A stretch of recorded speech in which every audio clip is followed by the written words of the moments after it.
దగాపడిన దళిత రైతు అప్పు కట్టాలంటూ బ్యాంకు నోటీసులు ప్రభుత్వం చెప్పింది, కానీ రుణమాఫీ కాలేదు. అసలు వడ్డీ కలిపి 1.25 లక్షలకు చేరిన రుణం మితితో కట్టాలని బ్యాంకులు బెదిరిస్తున్నారు. మానుకోట రైతు మందులు యాకన్న ఆవేదన, నర్సింహులపేటలో 20 మందికి తాకీదులు. మీ టైంలో ఏమైందో ఒక్కసారి కేటీఆర్ ఇదే పేపర్ను మీరున్న ప్రభుత్వంలో తీసుకున్నటువంటి ఆ పేపర్లు ఒక్కసారి రివ్యూ చేసుకుంటే మీకు అన్నీ అర్థమవుతాయి.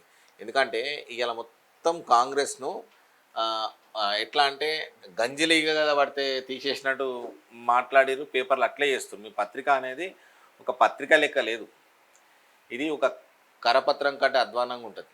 నమస్తే తెలంగాణ ఎందుకు అని అంటే దీని మొత్తం మీద మేము ధర్నా చేసినాం. ఇవాళ ఏం చేస్తారంటే ఇక్కడ ధర్నా చేసినాం, మళ్ళీ అందుకే మేము ధర్నా చేస్తున్నామని చెప్తారు. ఇదే ధర్నా మీ గవర్నమెంట్లో చాలా ఘోరాలు జరిగినాయి. ఆ ఘోరాలలో మీరు ఇట్లా చేసిరు ఎప్పుడైనా ధర్నా? ఎందుకంటే మీ గవర్నమెంట్ అది చేస్తే సిగ్గుపోతుంది. అటువంటి పరిస్థితి.